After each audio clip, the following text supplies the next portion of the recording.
سوال و جواب کے اعتبار سے کچھ وقت آپ کے لیے مخصوص کرنا بھی ایک ذمہ داری ہے، لیکن پہلے آغاز کرتے ہیں ایک حدیث سے۔ حدیث ہم کہہ سکتے ہیں معصومین کے فرامین کو بھی، البتہ عام طور پر حدیث کا مطلب سرکار ختم یہ مرتبہ صلی اللہ علیہ وآلہ وسلم کا، اور چونکہ آل محمد کے فرامین خود پیغمبر کے علم سے ہی ایک ماخذ، ایک ربط رکھتے ہیں، تو یہ فرمان ہے پانچویں امام محمد باقر علیہ السلام کے۔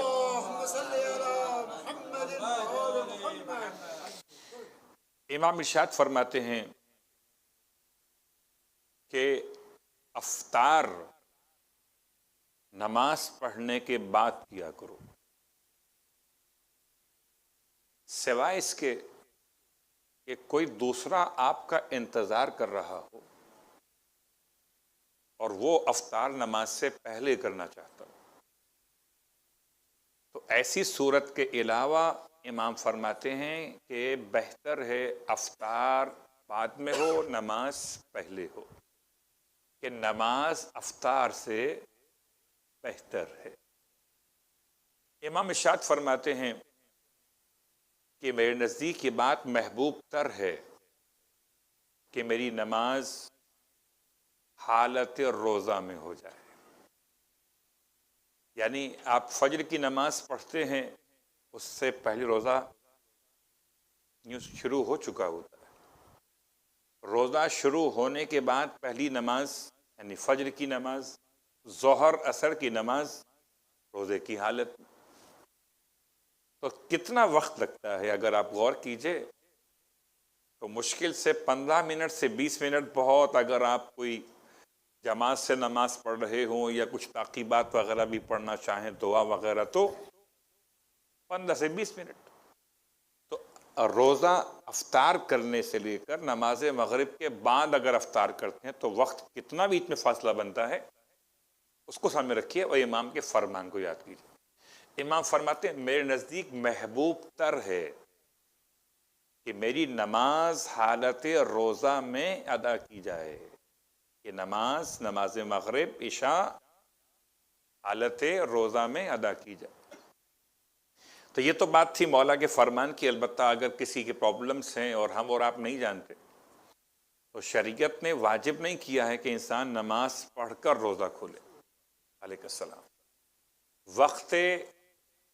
غروب شرعی پر جب اذان مغرب کا وقت واقع ہو جائے، اذان سنائی دے کہ سنائی نہ دے، آپ خود اذان دیں کہ نہ دیں، لیکن یہ یقین کامل ہو جائے کہ جو سورج کے ڈوبنے کا وقت شرعی ہے وہ واقع ہو چکا ہے۔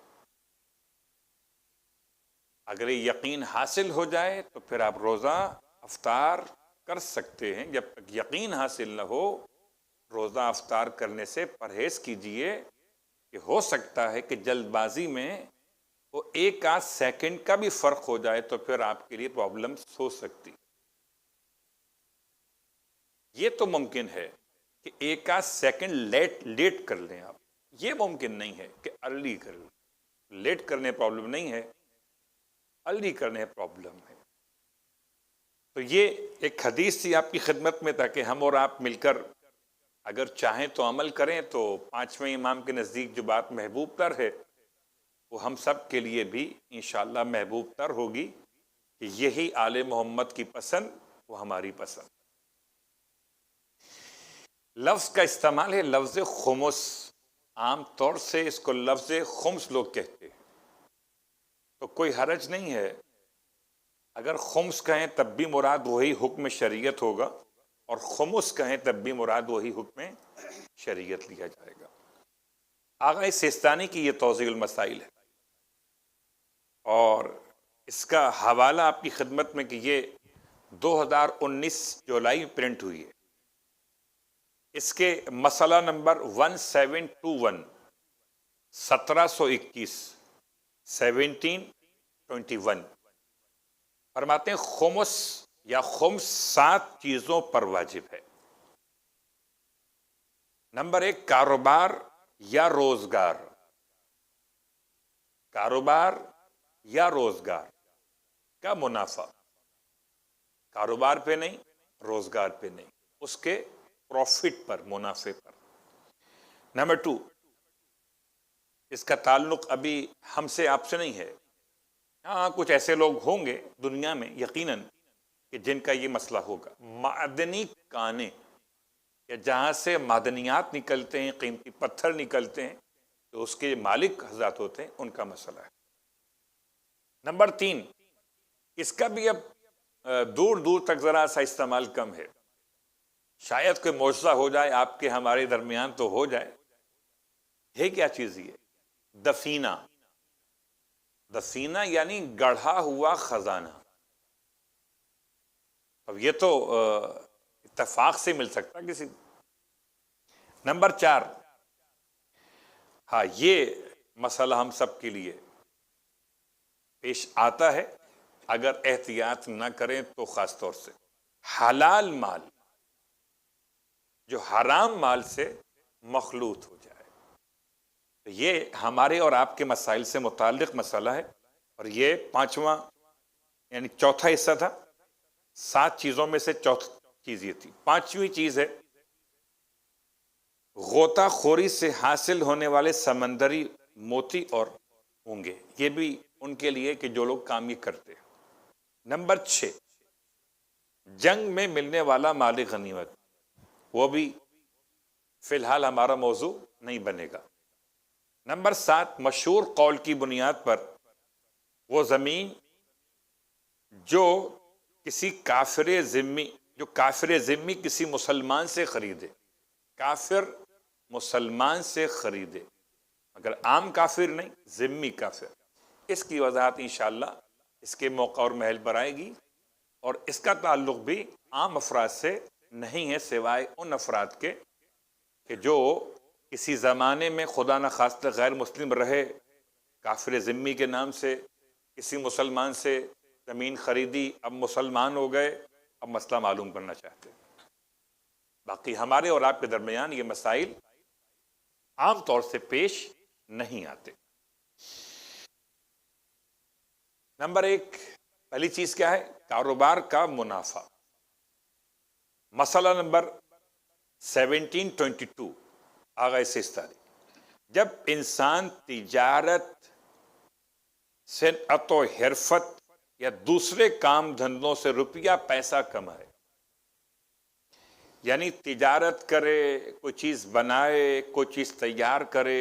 خود سے تیار کرے، کسی سے تیار شدہ لے کر آگے مارکیٹ میں بیچے،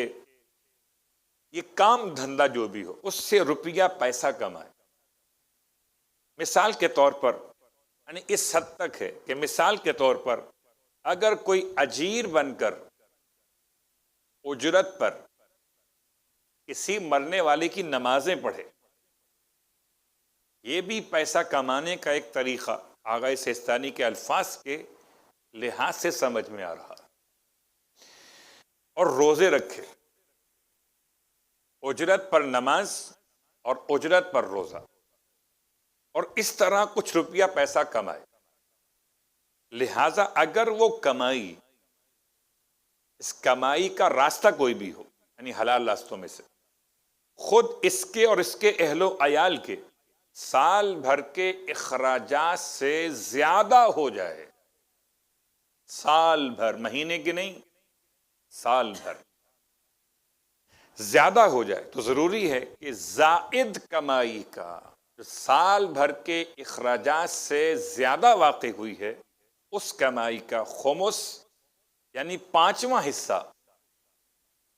اس طریقے کے مطابق ادا کرے، جس کی تفصیل آہستہ آہستہ بیان کی جائے گی۔ پھر کہتے ہیں 1723 مسئلہ نمبر پر کہ اگر کسی کو کمائی کیے بغیر کوئی آمدنی ہو جائے، ابھی تو بات تھی کہ کمائی کے بعد آمدنی ہو، اور آمدنی خود اور اس کی فیملی کے 1 سال کے اخراجات سے زیادہ ہو۔ اب مسئلہ اگلا جو ہے وہ کیا ہے؟ کمائی کیے بغیر آمدنی ہو جائے، تو ایسا بھی ہو سکتا ہے جواب جی، سوائے کچھ ان چیزوں کے کہ جو بعد میں آنے والی ہیں جنہیں استثناء کیا جائے گا۔ مثلا کوئی شخص اسے بطور تحفہ کوئی چیز دے دے، اب یہ کمائی بغیر آمدنی کی ہوئی، میراث، مہر، اس طرح کی مثالیں جو آگے مسائل آنے والے، تحفے کی بات کر رہے ہیں آقا، کہ اگر کوئی شخص اسے بطور تحفہ کوئی چیز دے اور تحفہ بڑا قیمتی، اتنا قیمتی ہو کہ وہ اس کے سال بھر کے اخراجات سے زیادہ ہو، اتنا قیمتی تحفہ آج کے دور میں تو کوئی معجزہ ہی ملے گا آپ کو، وہ الگ بات، تو ضروری ہے اس کا خمس ادا کر۔ پھر 1724 نمبر مسئلہ، عورت کو جو مہر ملتا ہے اور شوہر بیوی کو طلاق خلا دینے کے عوض جو مال حاصل کرتا ہے، اس پہ خاص توجہ مت کیجیے گا، یہ آپ کا مسئلہ خطرناک ہو سکتا ہے۔ یاد رکھیں، عورت کو جو مہر ملتا ہے یہ اس کا حق ہے، لیکن اگر گھر میں نا اتفاقی ہو جائے اور عورت مرد سے خلا کا مطالبہ کرے تو ایسے میں مرد کو کچھ مال عورت کی طرف سے اگر ملے تو اس کا مسئلہ ساتھ میں شامل کیا گیا، اس کو میں نے آپ سے کہا کہ آپ توجہ مت کیجیے گا۔ ان دونوں قسم کے اموال پر خمس نہیں ہے، عورت کو جو مہر ملے یا شوہر جو طلاق خلا کے عوض مال کو عورت سے حاصل کرے، اس پر خمس نہیں ہے۔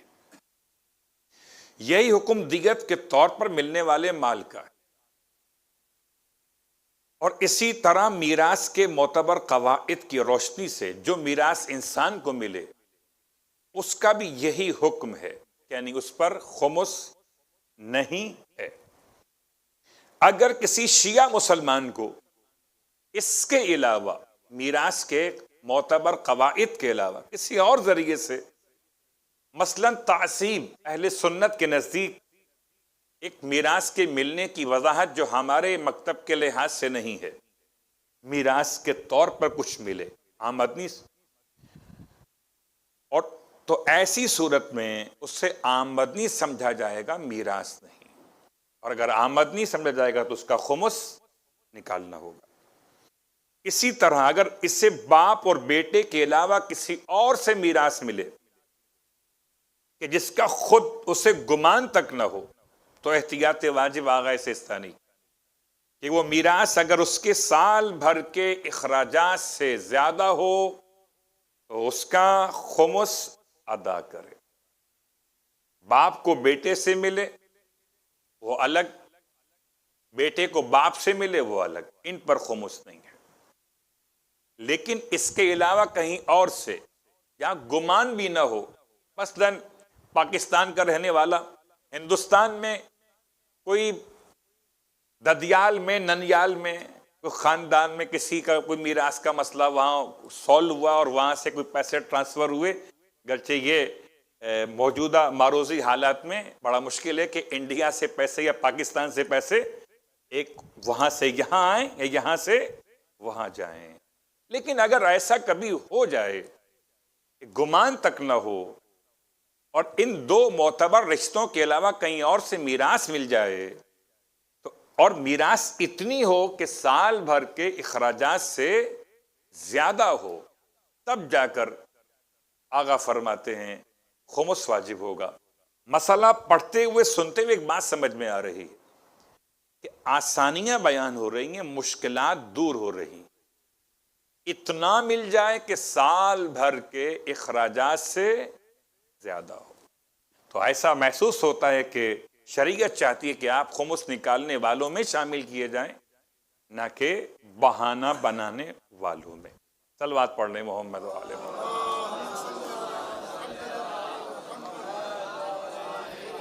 وقت ہے نا ابھی؟ آپ کا سوال اگر کرنا چاہیں تو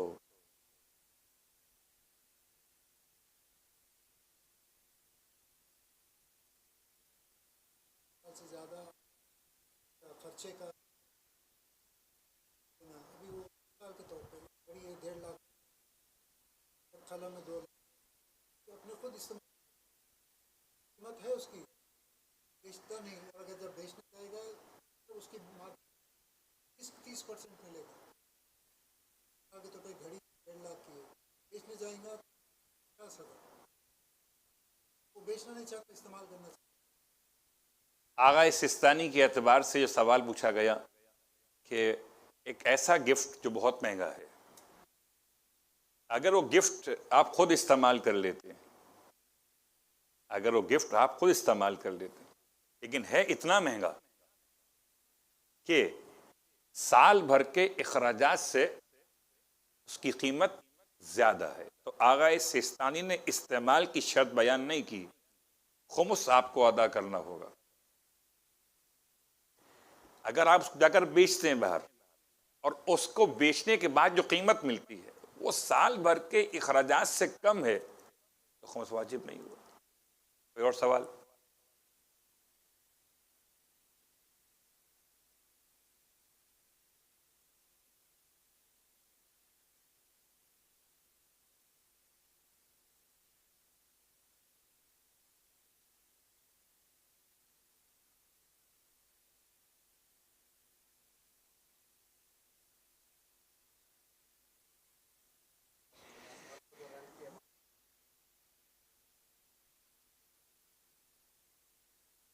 جو سوال پوچھا گیا ایک مکان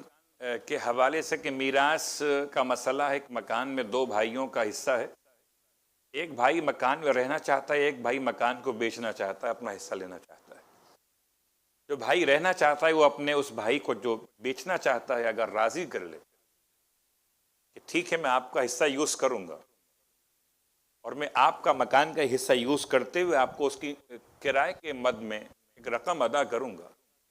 اگر یہ مصالحت واقع ہو جائے اور صاحب ارث راضی ہو جائے تو یہ استعمال کرنا اس کے لیے کہ جو مکان کے اندر موجود ہے شرعاً جائز ہوگا. اور سوال کوئی؟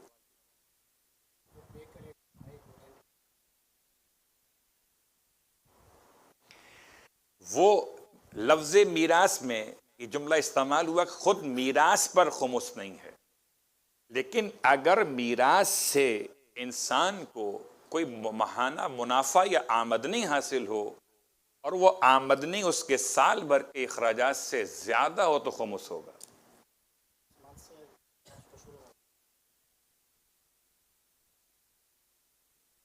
اگر وہ 12 مہینے کا رینٹ اتنا ہو جائے کہ اس کے سال بھر کے اخراجات سے زیادہ ہو تو خمس واجب.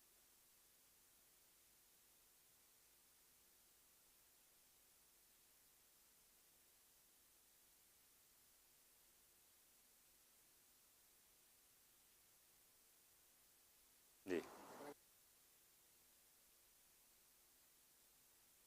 تو اصل رقم جو میراث کی اس پہ خمس نہیں ہے، جو بعد میں اس کو رقم حاصل ہو رہی ہے منافع کے طور پر، یہ مکان کرائے پہ استعمال ہونے کے بعد اس کی بات ہم کر رہے ہیں، اس پر خمس کوئی حرج نہیں. اسے معلوم ہونا چاہیے، ہاں اسے معلوم ہونا چاہیے کہ میراث کے جو اصل رقم تھی وہ الگ ہے اور یہ جو اس کو حاصل ہو رہا ہے منافع اس کا حساب کر کے خمس ادا کرنا ہوگا.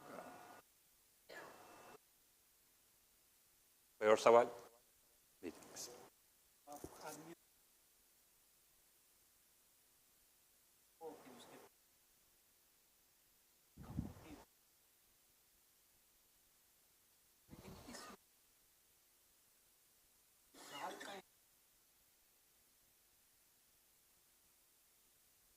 نہیں، سوال عورت یا مرد کا نہیں ہے، سوال سب کے لیے، آغا سستانی کا فتویٰ سب کے لیے برابر ہے، مرد ہو یا عورت ہو. تو اور بھی اچھی بات ہے، پھر تو اس کو خمس دینا ہی ہوگا کہ اس کا سارا کا سارا پروفٹ جو ہے اس کے اپنے لیے ہے، بغیر کمائی کے اس کو پیسہ حاصل ہو رہا ہے. صلوات پڑھ لیں محمد و آل محمد.